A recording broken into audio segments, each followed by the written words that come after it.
PMKRI Samarinda, jaya!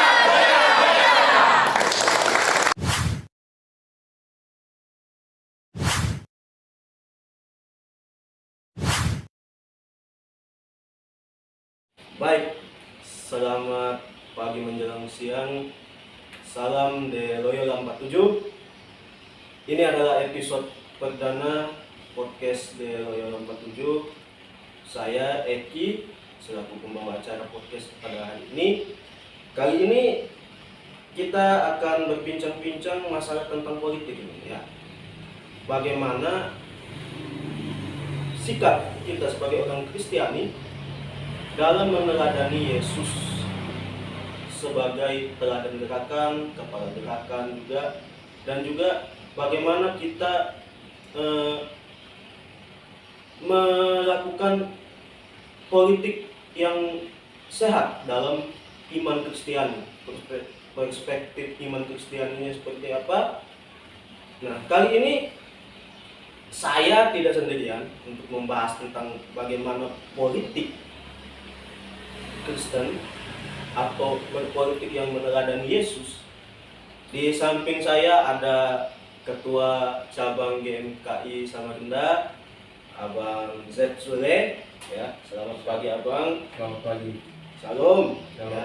Kemudian yang habis seruput kopi nih, Ketua kita, Ketua Presidium PMKRI Cabang Samarinda, Bung Yohanes Dekatmon, Salve. Ya, jadi ada shalom, ada salve. Artinya sama. Salve itu bahasa Latin, shalom itu bahasa Yunani atau Ibrani. Sama artinya damai sejahtera bagi kami. Ya. Kalau salve kan ada salve Dominus vobiscum, Tuhan menyertai. Ya, oke, baik.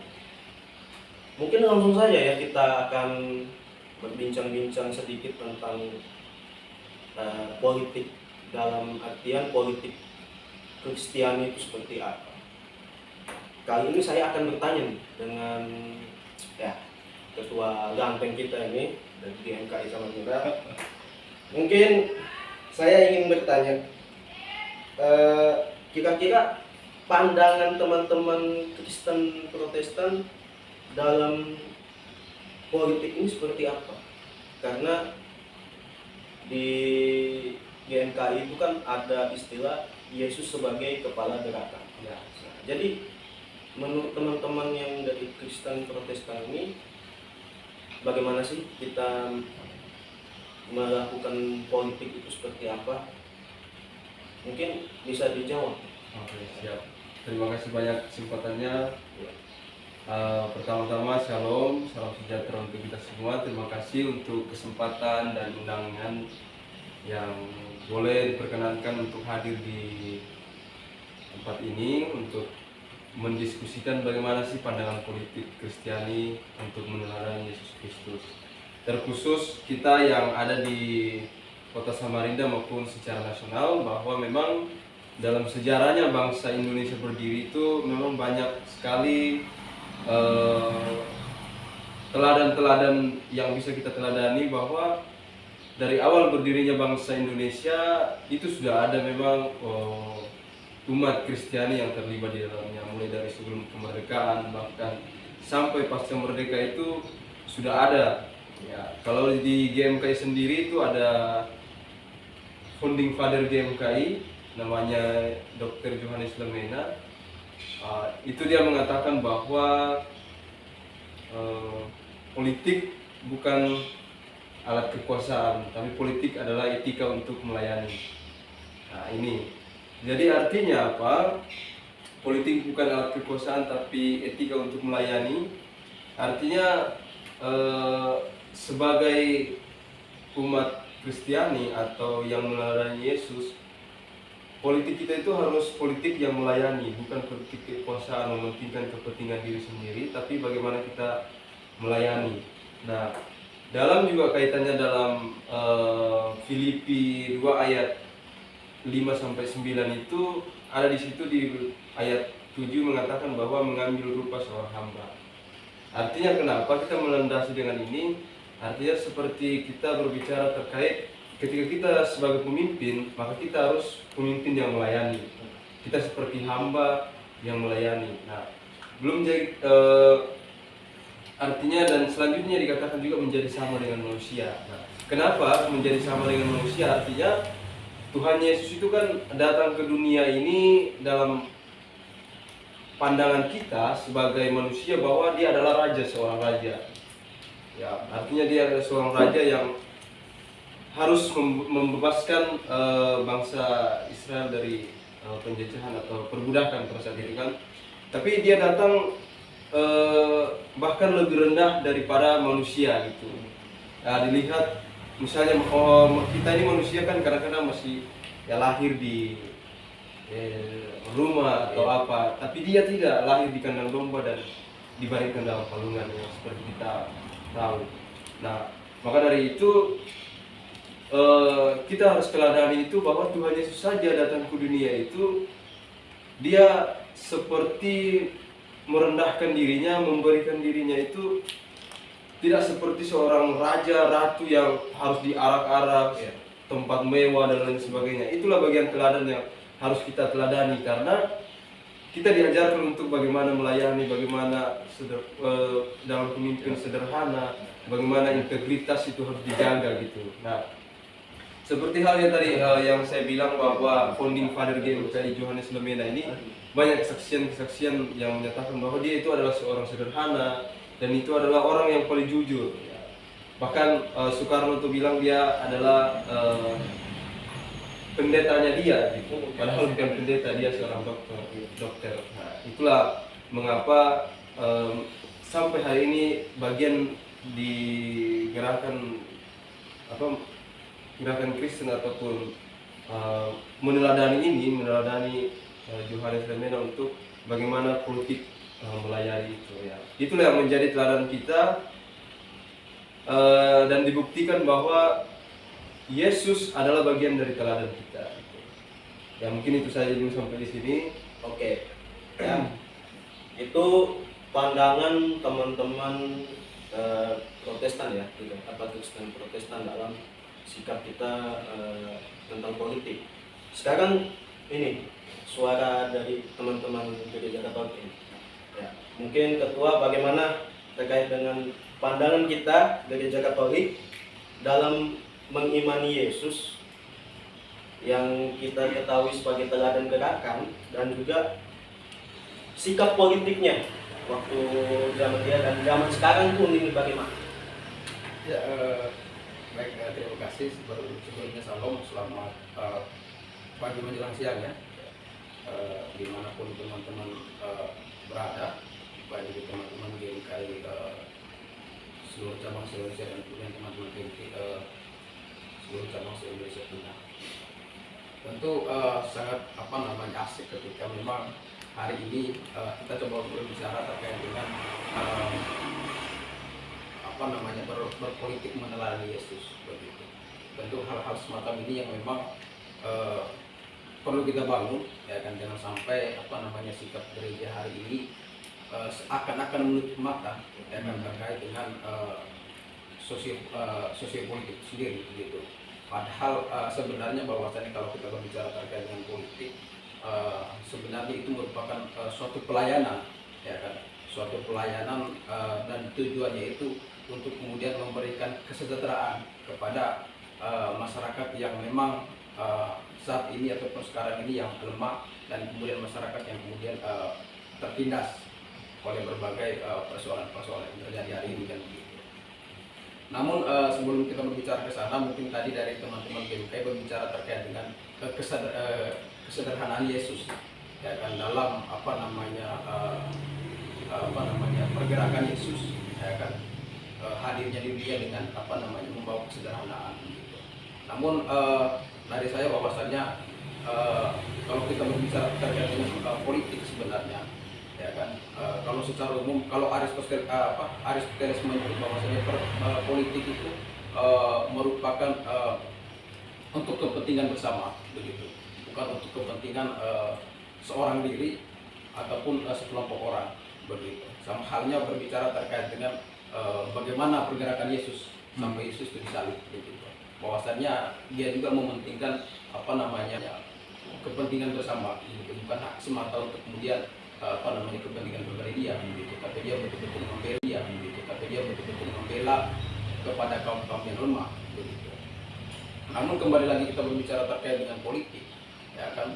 Kalau secara umum pengertian politik itu kan berbicara terkait dengan sebuah seni sebenarnya, sebuah seni untuk mengatur sebuah negara, gitu, untuk mengatur sebuah bangsa agar mencapai kemakmuran dan kesejahteraan, begitu. Dan ini yang memang sebenarnya kita sebagai kaum milenial Kristiani, hal semacam ini yang kemudian perlu kita teladani. Kalau kita berkaca terkait dengan meneladani cara politik Yesus itu sendiri, begitu.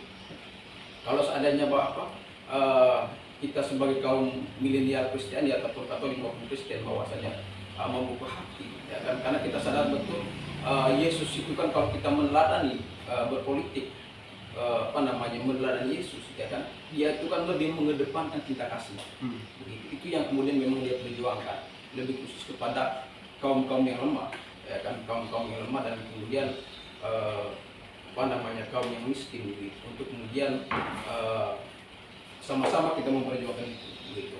Nah, kalau kita kembali lagi berbicara terkait dengan bagaimana gerakan kita hari ini, saya pikir sama sebenarnya begitu. Baik dari teman-teman GMKI maupun teman-teman PMI, memang secara pergerakan bahwasannya kita memang lebih kepada masyarakat yang tertindas hari ini begitu.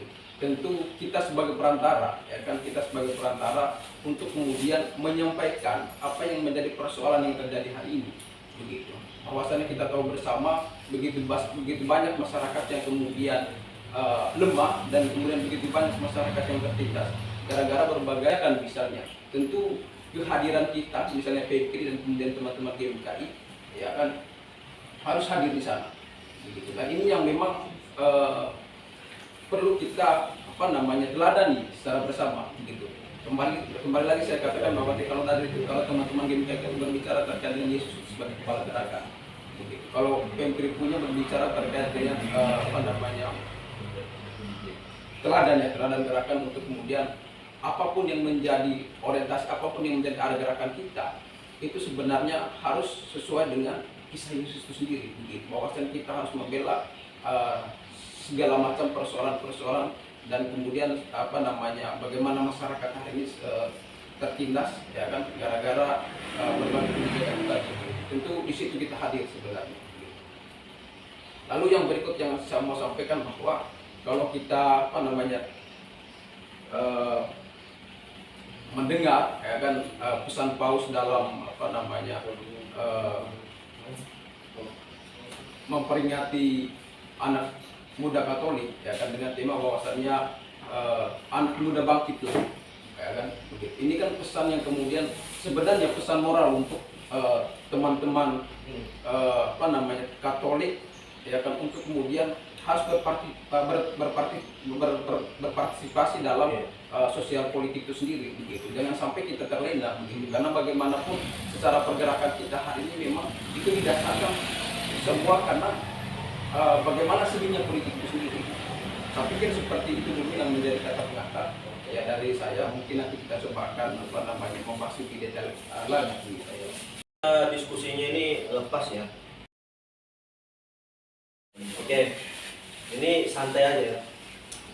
Kan di gantian ya. Ini kita ada teman-teman Protestan lagi. Protes di GMKI kan istilahnya ut omnes. Nah, itu dia. Kira-kira apakah semboyan GMKI ini apakah ada konteks atau kaitannya dengan kehidupan berpolitik kita saat ini? Oke. Jadi ini juga yang selalu menjadi perbincangan ya. Ut omnes unum sum, agar semua menjadi satu. Ya. Ini kan kalau dalam ini kan diambil agar semua menjadi satu ini artinya adalah berbeda-beda tapi kita harus satu ya. Karena kalau dalam sejarahnya itu kan kenapa GMKI pakai ini, karena memang pada saat itu kan sending ataupun misionaris dari Belanda itu membawa organisasi Kristen ke Indonesia gitu kan. Nah, dalam hal ini dia melihat bahwa pada saat itu Indonesia masih banyak perbedaan, ya, masih banyak perbedaan, sehingga pada saat itu datanglah seorang Van Don ke Indonesia, dan melihat itu bahwa masih banyak perbedaan-perbedaan pada saat itu. Akhirnya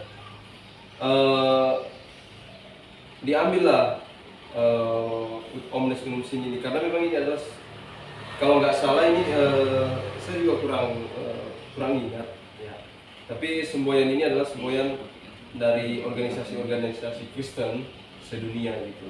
Untuk bagaimana ini supaya bisa menjadi satu. Nah, akhirnya Omnes Unum Sin diambil untuk semboyan atau moto. Nah, dan ini yang menjadi moto GMKI, artinya dilihat dari perbedaan-perbedaan yang pada saat itu masih banyak sekali, mulai perbedaan-perbedaan suku, ya kan, perbedaan-perbedaan aliran kepercayaan dan lain sebagainya, sehingga inilah yang menjadi landasan bahwa ketika di dalam GMKI semua kita yang berbeda-beda itu menjadi satu di dalam GMKI, seperti itu. Karena memang kalau berpikir sejarahnya memang GMKI itu terbentuk pada tahun 1990 ya, tapi ada cikal bakalnya sebelumnya namanya CS Blok Java, dan memang itu sudah motonya dibawa oleh orang saat itu agar semua menjadi satu. Nah, dan korelasinya antara Omnes Unum Sin agar semua menjadi satu itu mempunyai korelasi ke oikumenisme dan nasionalisme. Ya, artinya ketika kita mempunyai rasa oikumenisme, berbeda-beda tapi tetap satu, artinya kita satu tujuan dalam walaupun berbeda-beda denominasi gereja ataupun ini, tapi kita tetap satu, yaitu satu dalam Kristus begitu.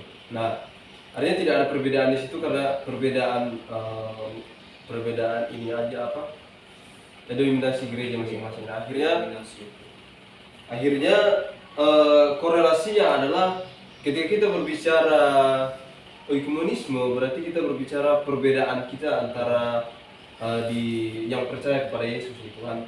Dan kita berbicara nasionalisme, artinya kita berbeda-beda suku, agama, ras dan sebagainya, tapi kita tetap satu. Jadi ada pandangan politik itu ya, juga termasuk pandangan politik itu. Makanya kalau di kita masyarakat Kristiani, bahwa kita harus menjadi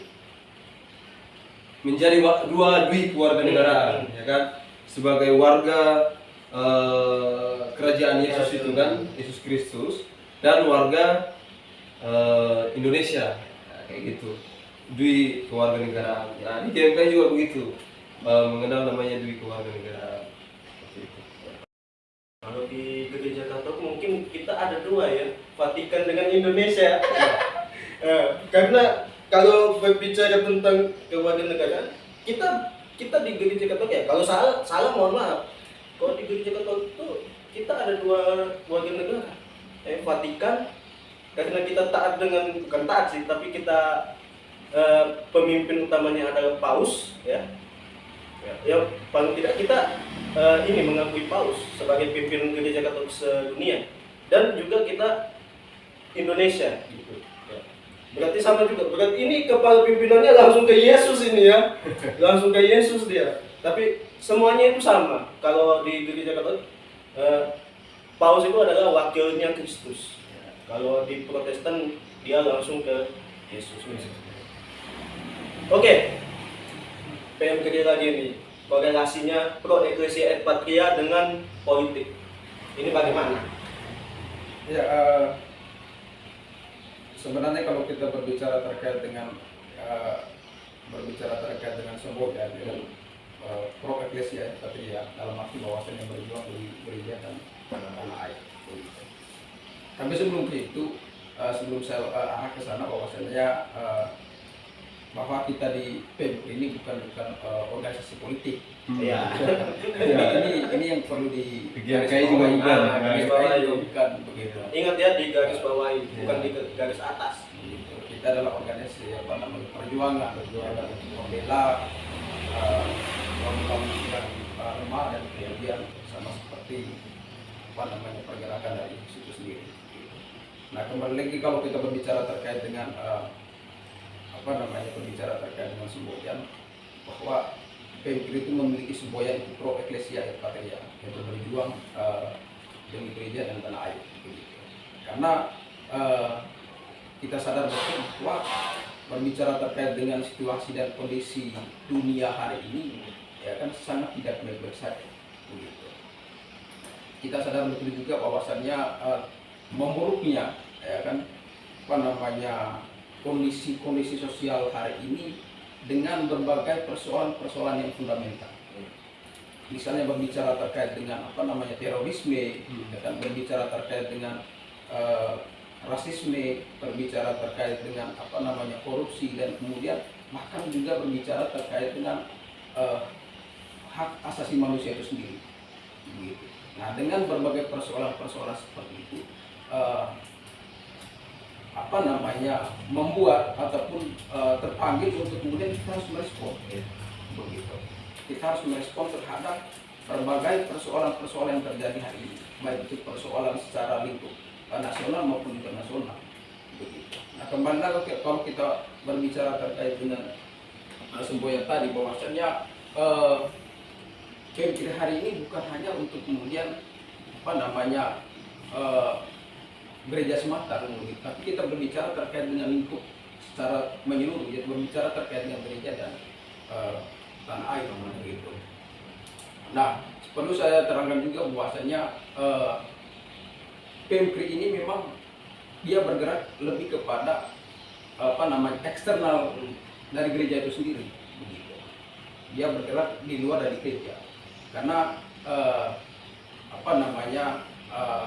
kami anggap dan kemudian kami ingin diri kami, yaitu sebagai prajurit gereja, gitu, berbicara terkait dengan duka dan kecemasan yang terjadi ataupun problem yang terjadi hari ini, bahwasanya di situ sebenarnya semboyan itu harus hadir, begitu, dengan berbagai persoalan-persoalan yang terjadi, begitu.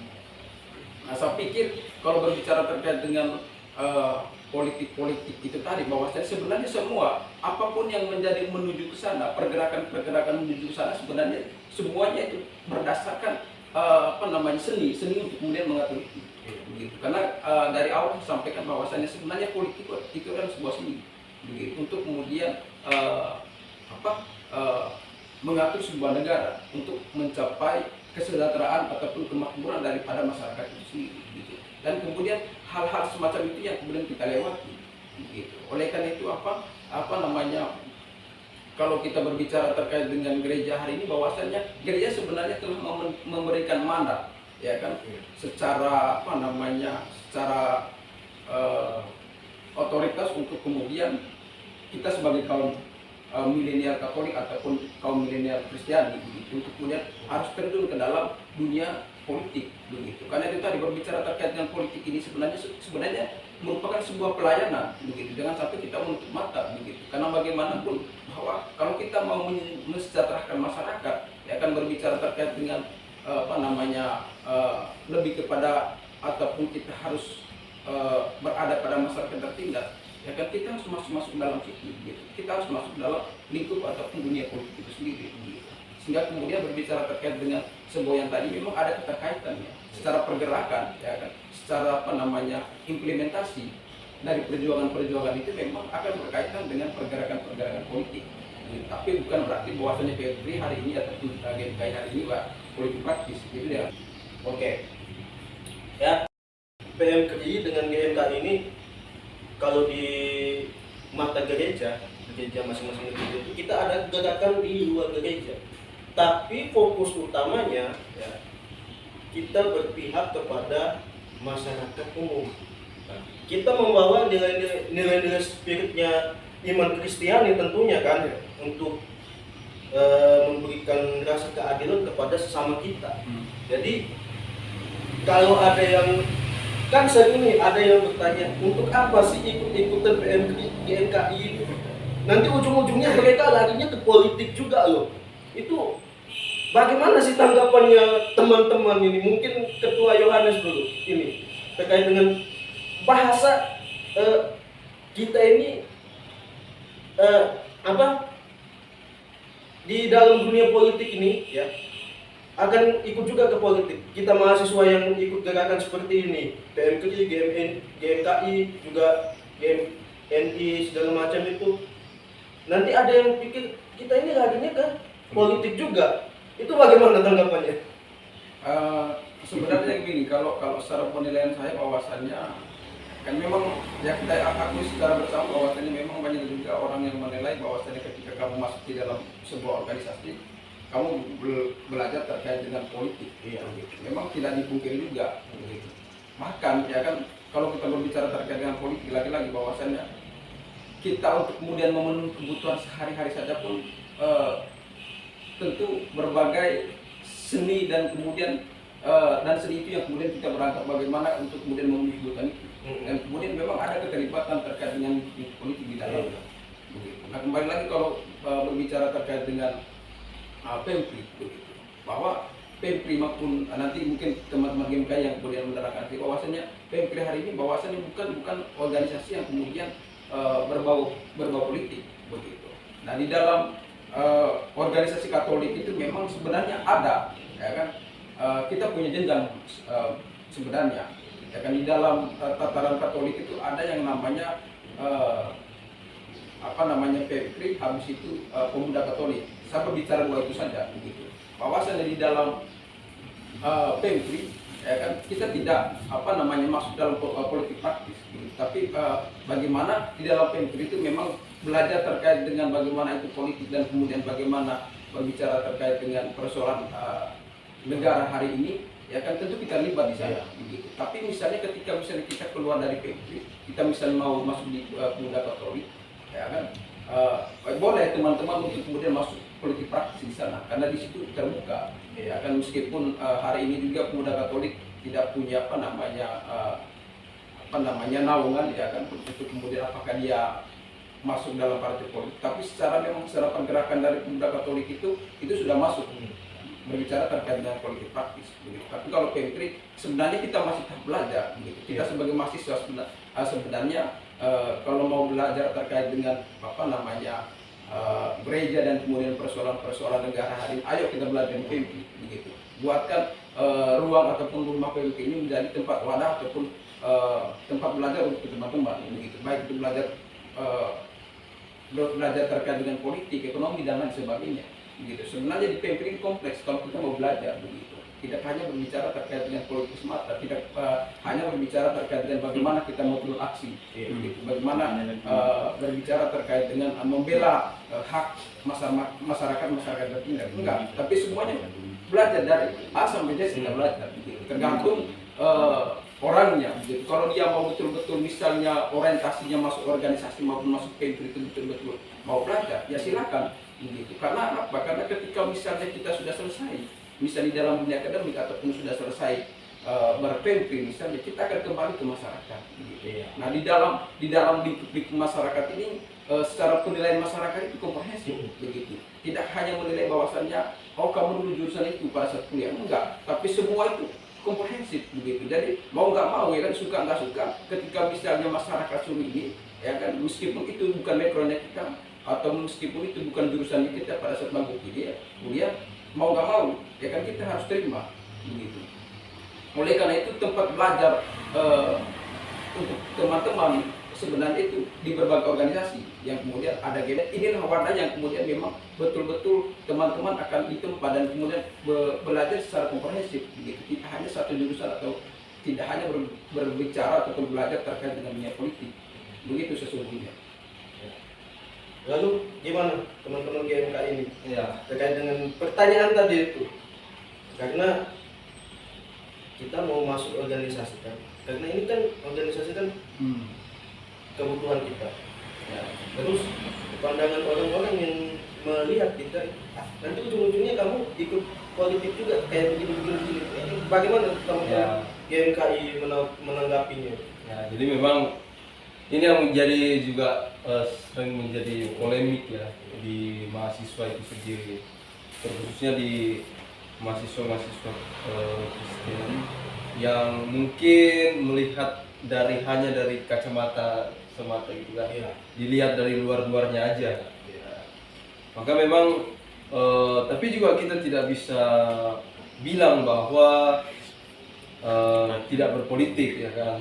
Karena kalau secara pengertian itu apapun dalam diri kita, apapun yang kita lakukan, biarpun kita tidak tergabung dalam partai politik atau di organisasi manapun, itu ada bagian dari bagaimana kita berpolitik. Iya, secara pergerakan. Ya, secara pergerakan dan lain sebagainya. Termasuk kita bagaimana seperti yang dibilang tadi, bagaimana kita mengusahakan kehidupan kita, itu adalah bagian dari proses untuk berpolitik gitu kan. Iya. Nah, jadi terus kalau pandangannya ya kan, memang ya kita juga tidak bisa bilang gitu, ini apa namanya, kita juga harus mengakui ya kan bahwa memang banyak senior-senior kita yang pada saat ini pada akhirnya mereka juga berpolitik ya kan. Tapi kita tidak juga bisa pungkiri bahwa ada juga senior kita yang lain yang ada di profesional yang lain, misalnya ada yang setelah bergame kayak dia menjadi dokter, setelah bergame menjadi pengusaha dan lain sebagainya kan. Nah, itu adalah sesuatu hal yang sepertinya banyak didapat di organisasi ya kan, termasuk di GMKI juga gitu. Karena di sana kita bisa belajar banyak hal ya kan. Mulai dari ada yang suka aksi misalnya, sudah apa kalau suka aksi, ada yang suka nyanyi misalnya, diskusi, banyak lah ya, sudah belajar di situ. Jadi dan sudah jelas gitu kan di anggaran dasar bahwa ini adalah organisasi bukan politik dan bukan organisasi yang terafiliasi gitu kan dengan partai manapun. Itu sudah jelas, dan artinya apa? Jadi kita tidak boleh melihat dari kacamata gitu loh, tapi kita harus melihat gimana sih sejarahnya organisasi ini ada ya kan. Kalau misalnya hari ini organisasi kita adalah memperjuangkan hak-hak masyarakat, terus memperjuangkan masyarakat yang tertindas, ataupun kita ada gerakan-gerakan, bahkan kita setiap ada isu kita selalu membangun gerakan. Karena kita harus melihat sejarahnya dulu gitu. Kenapa sih organisasi ini terbentuk ya kan? Ternyata organisasi ini memang dari awal dia lahir memang sudah organisasi gerakan, dan bukan hari-hari ini, tapi memang organisasi gerakan, bukan hanya organisasi hanya pelayanan, ibadah dan lain sebagainya kan. Tapi selain daripada ibadah dan peneladaan kita juga ada namanya aksi organisasi gerakan begitu. Jadi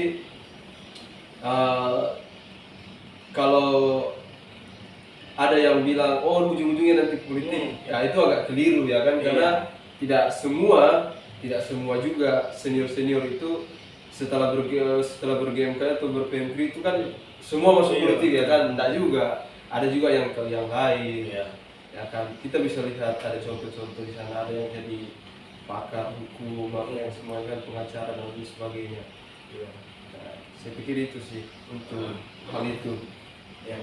Jadi ingat ya, enggak selamanya kita ber-PMKRI ataupun ber-GMKI itu ranahnya masuk ke politik. Enggak selamanya. Kita itu pasti akan punya hal yang lain, bukan hanya di politik. Betul yang disampaikan dua pembicara kita pada pagi hari ini, karena kita mungkin melihat di TV ya, di TV kan ada senior kita itu, Bang Joni Plate dari PMK, kemudian siapa ini Pak Yasona Lawli, Menteri Hukum dan HAM, itu kan senior GMKI, dengan Pak Joni Plate itu abang kita di PMK itu kan. Jadi mungkin masyarakat itu yang terutama umat Katolik dan umat Protestan lihat nanti ujung-ujungnya kayak mereka dua juga itu. Padahal tidak. Kita ini kan masih bisa berproses di bidang yang lain kayak dokter, kemudian pengusaha tadi ya, Pengacara ya. pengacara juga, itu Banyak ya. pokoknya banyak dia, nggak hanya politik aja, bisa bisa juga bidang kesehatan apa segala macam, pokoknya banyak sekali ya. Jadi ini sekaligus juga promosi juga ya. PMKI dan GMKI juga akan membuka lagi kembali kita ini tidak akan berbicara, kita tidak berbicara politik nantinya, kita ini akan berbicara tentang semuanya, tidak hanya politik tapi juga berbicara tentang kesehatan, agama, segala macam itu. Bukan hanya politik aja yang kita bahas di sini ya. Ingat tuh, ini promosi juga untuk dua perhimpunan kita ini. Nah, oke, ini ke teman-teman PMKI ya. Kan Paus Fransiskus itu kan pernah menegaskan yang tadi yang dibilang ya, anak muda itu harus berpolitik. Nah, kira-kira bagaimana ketua melihat perkembangan anak muda saat ini di ya tidak jauh lah anak OMK yang mahasiswa ini ya, juga teman-teman GMK ya, pertanyaan sama juga. Anak-anak OMK ini kan ada jarang tuh untuk berorganisasi, apalagi bahas tentang politik itu pandangan ketua bagaimana? Ya, kalau menurut saya terkait dengan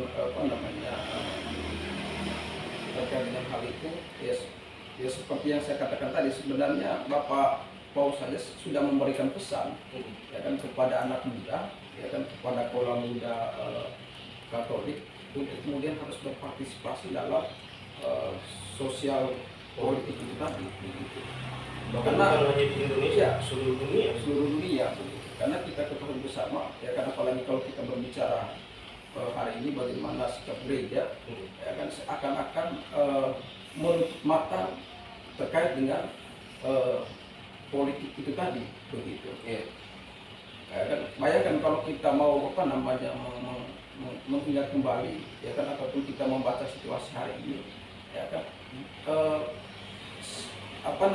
masih sangat sedikit, ya kan, anak muda, ya kan, anak muda dari Katolik yang kemudian memang terjun dalam politik itu, gitu.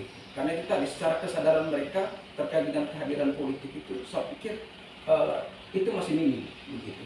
Sehingga ya kan harapan kita bahwasannya disinilah sebenarnya perlu keterlibatan gereja, ya kan, terhadap situasi dan kondisi yang terjadi hari ini di internal gereja. Gitu. Salah satu contoh saja ya setidaknya harus dijalankan bagaimana di dalam internal gereja berbicara terkait dengan pendidikan politik. Tapi lagi-lagi saya lihat bahwasannya ini yang kemudian masih kurang. Begitu. Sehingga kemudian umat-umat Kristiani maupun umat-umat Katolik ataupun kaula muda Katolik masih menutup mata akan hal itu. Nah, kalau kita kan itu tadi kan, kalau kita membuka hati ataupun membuka mata, ya kan, kalau kita mengikuti secara berpolitik Yesus, ya kan, dia itu kan lebih mengedepankan hukum cinta kasih. Dia bergerak itu lebih mengedepankan hukum cinta kasih, lebih kepada kaum yang lemah, begitu, kaum yang kemudian miskin, begitu. Oleh karena itu tadi pesan Bapak Paus itu memang secara tidak langsung merupakan sebuah tanggung jawab moral, ya kan, bagi kita anak muda Kristiani maupun anak muda Katolik untuk kemudian harus mau gak mau, suka nggak suka, kita harus terjun, karena untuk untuk membantu, ya kan, masyarakat yang kemudian hari ini, ya kan, sedang lemah ataupun terburuk dengan situasi dan kondisi hari ini, begitu. Nah, itu tadi bahwasannya memang perlu di dalam gereja, ya kalau menurut pandangan saya harus diwajibkan untuk kemudian menjalankan pendidikan politik itu. Gitu. Bagaimana sesuai dengan politik yang kemudian dilakukan Yesus itu sendiri. Ya. Karena memang kalau kita berbicara terkait dengan politik itu hari ini memang sangat tidak relevan ya, ketika memang banyak berbagai pandangan bahwa politik itu hanya perkumpulan elit semata, hanya perkumpulan elit-elit semata begitu. Karena memang ya kita juga sadar betul akan hal itu begitu. Iya. Tapi memang kalau betul-betul kita mau terjun ke politik sebenarnya tentu kita harus mengikuti pergerakan itu sendiri begitu. Nah, itu yang berikut. Nah, yang saya mau sampaikan bahwa terkait dengan politik dan gereja ini sebenarnya merupakan sebuah sarana, ya kan? Sebenarnya apa yang menjadi ini sebenarnya tugas-tugas pemimpin gereja kita hari ini, ya kan? Apa yang menjadi suara Tuhan, ya kan? Apa yang menjadi suara Tuhan itu disampaikan kepada pemimpin negara hari ini, begitu, supaya apa yang menjadi suara Tuhan itu betul-betul dapat direalisasikan dengan berbagai kebijakan yang kemudian memang lebih kepada kaum marginal, kaum yang kemudian tertindas hari ini, begitu. Saya pikir seperti itu kalau berbicara terkait dengan situasi dan kondisi internal gereja kita hari ini, bahwasannya memang secara politik masih menutup diri, begitu. Bahkan berpolitik menurut mereka hal yang kemudian menjijikan, begitu. Tapi kalau beritu tadi, kalau kita berpatokan dengan politik Yesus itu sendiri sebenarnya bukan menjijikan, kita sebenarnya merupakan suatu sarana, ya kan? Suatu sarana untuk kemudian kita bisa bergerak dan kemudian betul-betul membela kaum yang lemah, begitu. Ya kan, kita ketahui bersama bahwa secara pergerakan bahkan Yesus lebih radikal sebenarnya, sampai dia disalib apa segala macam itu kan untuk membela, ya kan, masyarakat miskin yang lemah tadi, yang miskin dan yang lainnya. Berbicara terkait dengan situasi dan kondisi ekonomi pada waktu itu kan, bagaimana dia berjuang keras betul-betul bahkan sampai menyalibkan dirinya, kan begitu. Kalau kita berbicara terkait dengan radikal Yesus itu sendiri, ya begitu. Oleh karena itu seperti itu tadi perlu adanya pendidikan politik dalam internal gereja, memberikan kesadaran bagi umat ataupun anak muda, ya kan, hari ini untuk kemudian ayolah kita coba sama-sama belajar terkait dengan bagaimana berpolitik menurut Yesus itu sendiri. Mungkin ya teman-teman GMKI lihat pemuda-pemuda gereja ini, kalau di gereja Katolik kan sebutannya OMK ya. Kalau di gereja Protestan itu pemuda-pemudi gereja. Kira-kira bagaimana tanggapan ketua hal seperti ini terkait dengan politik ini? Padahal kan kita ini pasti yang sudah kita bilang ujung-ujungnya kita akan ke politik gitu. Ya. Itu bagaimana tanggapan ketua?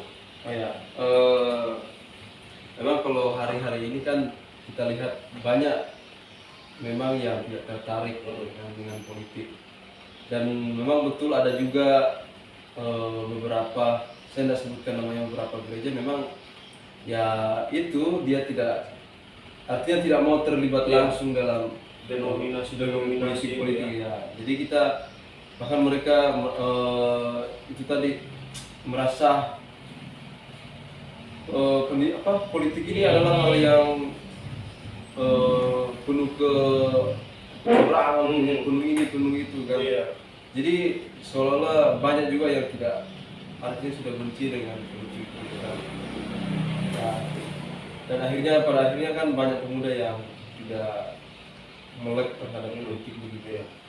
Tapi ada juga gereja-gereja yang membuka diri untuk politik begitu. Artinya masih ada beberapa, tapi nggak semua. Itu pun juga kalau kita kembali lagi hari ini berbicara pemuda gereja itu memang hanya bisa dihitung jari gitu yang peduli dengan politik.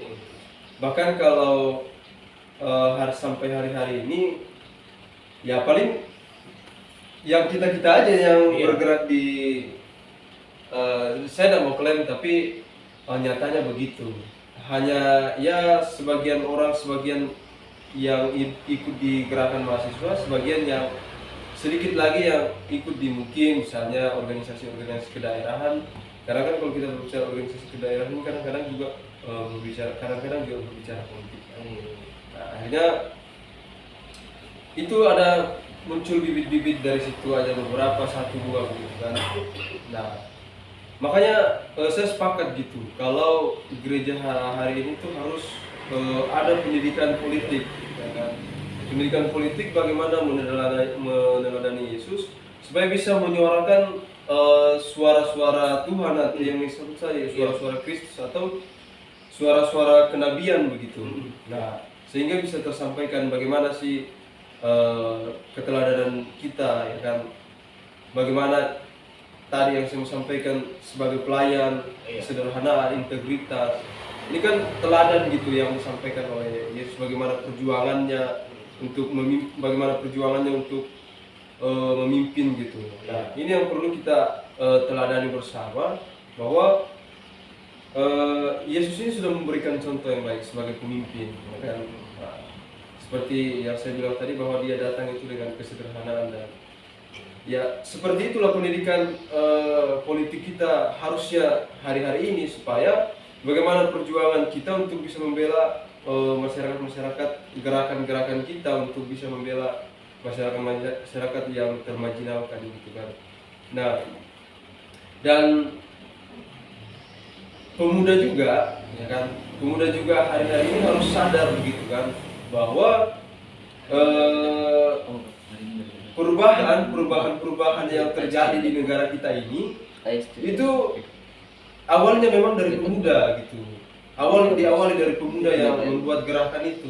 Nah, maksudnya ini harus dipertahankan gitu, ya kan, harus dipertahankan. Karena kalau dalam ketatanegaraan atau bermasyarakat, bernegara begitu, saya pikir kalau dalam politik itu tidak ada namanya, ya mungkin kita tahu ya, mohon maaf gitu kan. Kalau kita ini kan ya sebutlah kita minoritas ya, mohon maaf gitu. Tapi kalau dalam bernegara dan berbangsa, saya pikir tidak ada itu. Makanya mungkin kadang-kadang juga ini yang membuat pemuda-pemuda itu agak lari, minder gitu kan, karena ya untuk apa gitu kan, buang-buang waktu. Tapi kita harus pahami gitu, bahwa negara ini terbentuk itu bukan hanya 1-2 orang aja, tapi banyak pemuda-pemuda pada saat itu, ya kan, mulai dari banyak dari kalangan pada saat itu. Nah, itu yang harus kita sadari, bahwa dalam berbangsa dan bernegara untuk mensejahterakan masyarakat tidak ada yang katanya yang tanda kutip tadi minoritas, tapi sama-sama untuk membangun bangsa, memperjuangkan bangsa, termasuk kita harus sama-sama memperhatikan bagaimana kesejahteraan, bagaimana polemik sosial ekonomi hari ini. Nah, itu kita harus sadar juga, ya kan, karena di mana hal itu kalau kita tidak sadar, ya otomatis kita akan membiarkan gitu ya. Nah, membiarkan akhirnya ya begitu, tidak kita tahu, dan ya masa kita biarkan, ya kan. Karena kalau dalam kita juga harus sadar terhadap politik, kita harus sadar terhadap sosial, ekonomi, dan sebagainya. Nah, itu. Jadi jangan sampailah pemuda-pemuda ini terus di zona nyamannya, ya kan. Nah, ini yang terjadi gitu. Artinya ya sedikit berpikir itu sudah malas. Nah, ini yang kadang-kadang tidak ingin tahu, tidak mau belajar. Nah, kadang-kadang ya kayak gitu. Dan saya pikir harusnya pemuda itu, pemuda-pemuda ya, terkhusus Kristen dan Katolik itu harusnya sadar gitu, bahwa belajar itu penting gitu, untuk belajar terhadap politik ini. Karena ya bagaimanapun kita harus hadapi kan. Karena kita ini adalah negara yang demokrasi. Ini bagaimana kita harus hadapi itu, karena kita adalah negara demokrasi, negara konstitusional yang punya hukum gitu. Nah, saya pikir kita harus belajar terhadap itu supaya kita tidak buka, dan ya itu bagian daripada juga mengembangkan sumber daya kita kan. Nah, mungkin itu aja dulu. Oke. Nah, gini nih. Tadi kan berbicara tentang ada satu kalimat ya, bukan satu kalimat, satu kata, suara kenabian nih ya. Ini yang harusnya saya bertanya nih. Kita ini kan minoritas ya. Kita ini minoritas. Tidak mempunyai pegangan kuat dalam berpolitik gitu. Sampai kita mau jadi ada satu kumpulan orang yang ingin masuk ke dalam ranahnya politik, bahkan menjadi wakilnya kita di dalam itu agak susah. Nah, jadi dari teman-teman nih, kira-kira ada harapan nggak khususnya kita kaum minoritas gereja Katolik dan gereja Protestan, ada harapan nggak? Ada satu perwakilan kita yang memahami politik, yang berbicara tentang kita, yang berbicara tentang suara Tuhan, berbicara tentang suara kenabian itu berada di panggung politik, bahkan bisa menjadi pemimpin di daerah kita ini. Kira-kira teman-teman GMKI dan PMK ada nggak harapannya itu buat mereka-mereka yang mungkin masih kita cari nih? Gimana teman-teman GMKI dan PMK? Dari Abang Z ini bagaimana? Ya, kalau saya untuk sampai hari ada gitu, karena kita tahu ada mungkin adalah contoh-contohnya di luar sana ya kan. Iya. Kita bisa lihat sendiri. Kita masih punya harapan gitu untuk membangun bangsa bersama-sama. Lebih dari 20 juta kayak gitu umat kita kan. Jadi saya pikir untuk bisa tembus ke sana itu adalah ada harapan. Maksud saya ada harapan itu karena ya sudah sejak lama ya kan, sejak lama panggung-panggung politik Indonesia itu selalu ada orang-orang.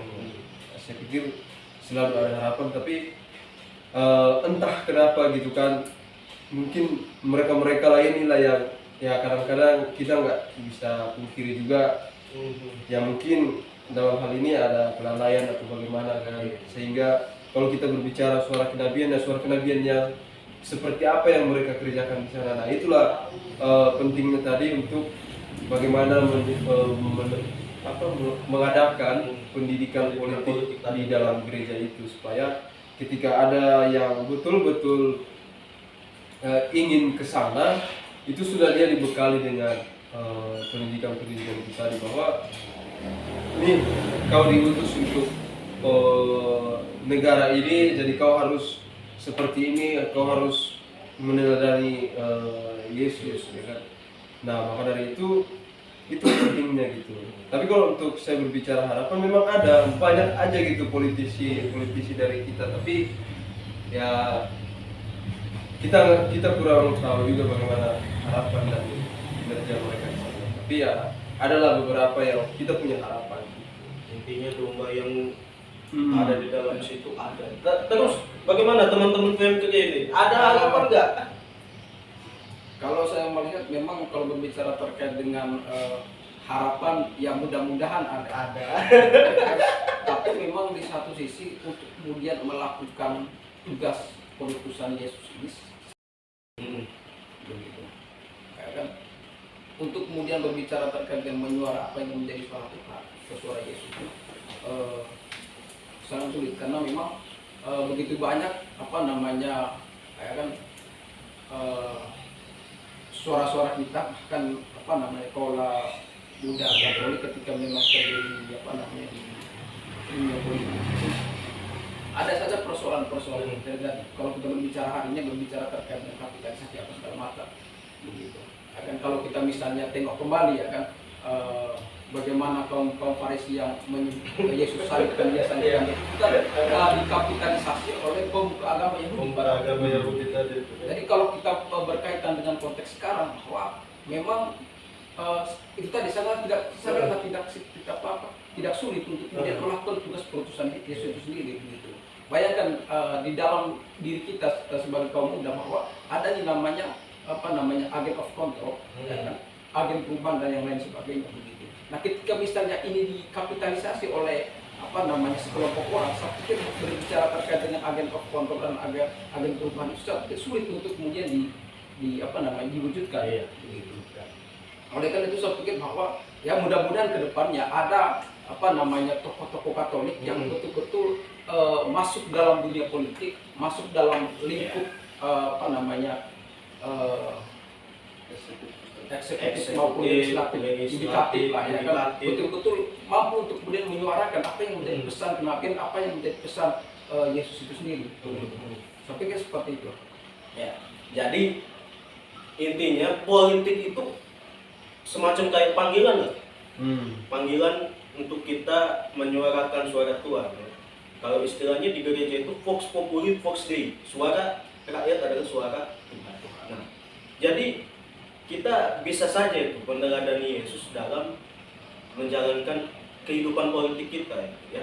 Jadi kalau untuk sekarang ini kita masih belum bisa mencari siapa sosok pemimpin yang tepat untuk menjadi pemimpin bangsa ya, tentunya atau wakil kita ya, kita pasti punya harapan untuk punya calon-calon seperti itu.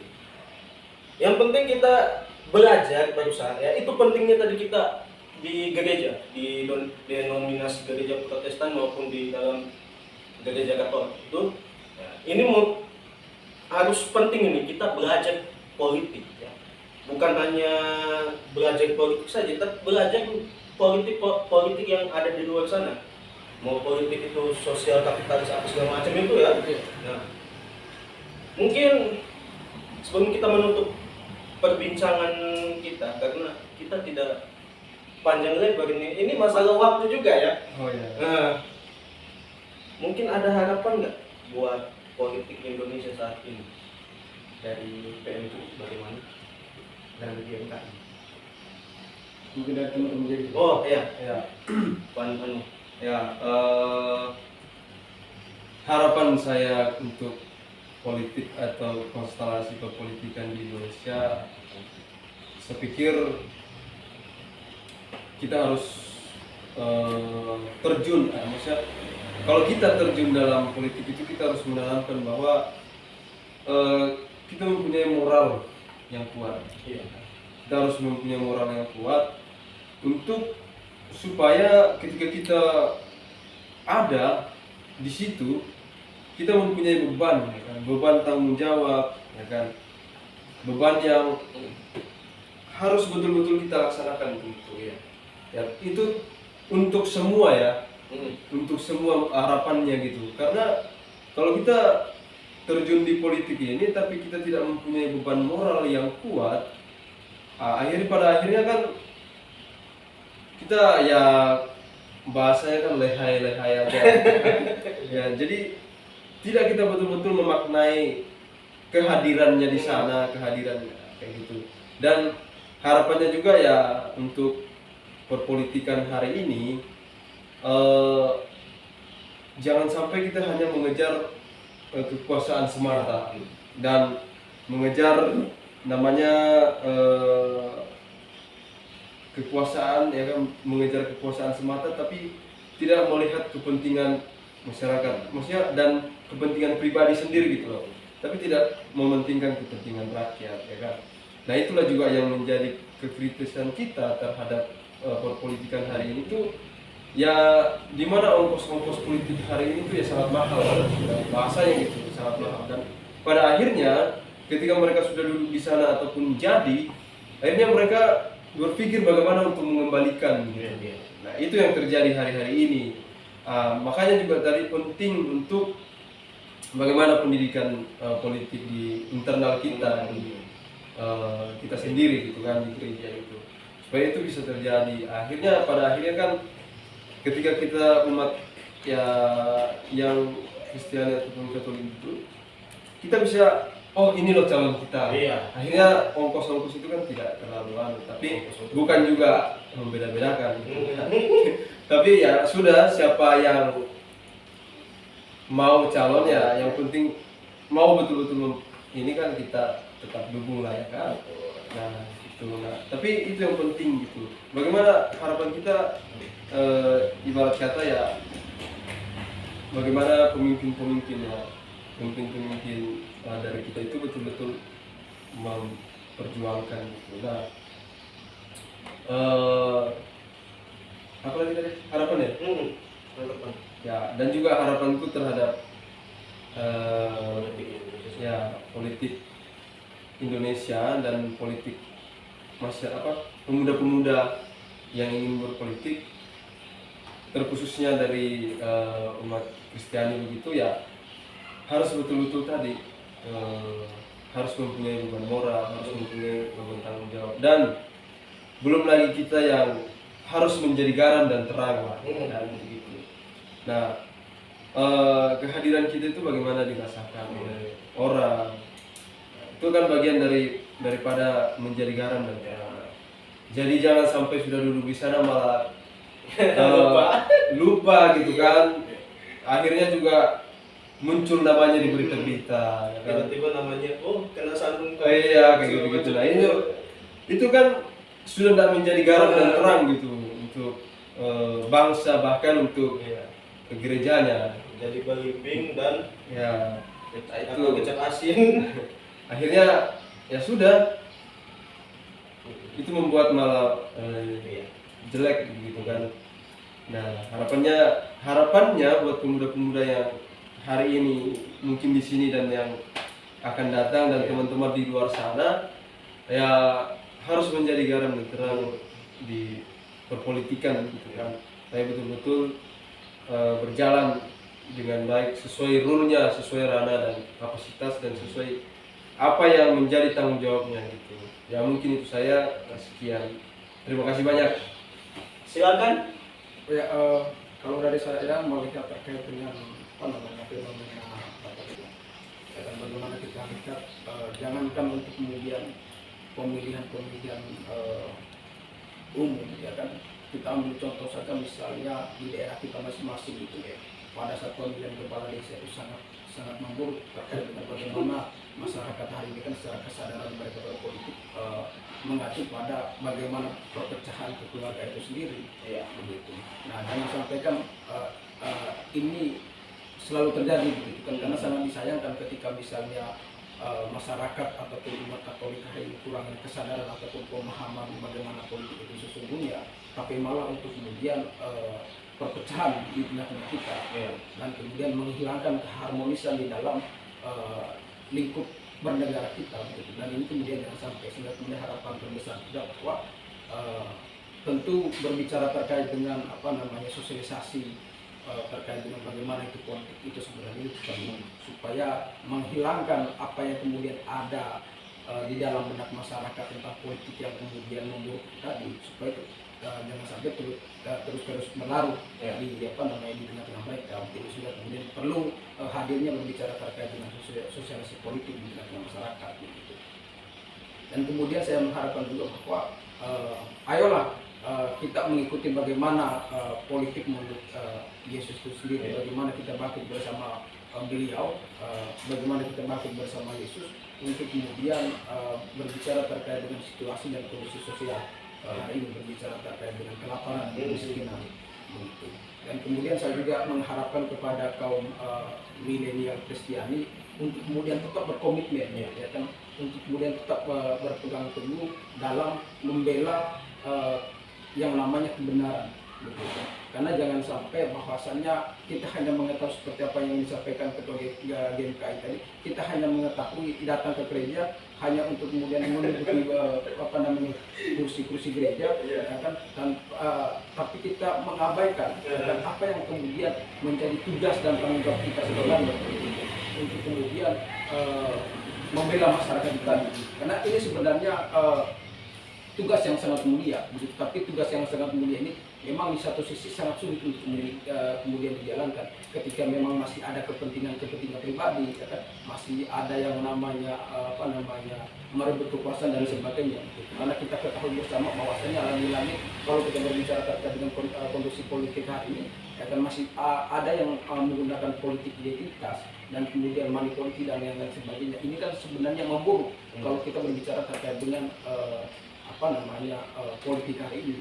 Oleh karena itu, ayolah kita berpolitik untuk kemudian berbicara terkait dengan kepentingan bersama, ya kan? Berbicara terkait dengan bagaimana masyarakat yang kemudian saat ini sedang mengalami kelaparan dan miskin, dan itu yang sebenarnya diprioritaskan kalau kita berkacamata terkait dengan bagaimana politik Yesus itu sendiri, gitu. Sehingga kemudian dengan demikian bahwa kita sama-sama membangun, ya kan, tekad dan apa yang menjadi cita-cita leluhur bangsa kita, yaitu berbicara terkait dengan bagaimana kita berbicara merdeka, bersatu, berdaulat, dan adil dan makmur. Itu yang sebenarnya memang dalam berpolitik kita itu yang kemudian harus dibangunkan begitu. Karena itu tadi lagi-lagi hari ini orang memandang bahwasannya politik hari hanya sekedar eh, apa namanya, perkumpulan elit-elit semata hanya sekedar untuk kemudian merebut kekuasaan.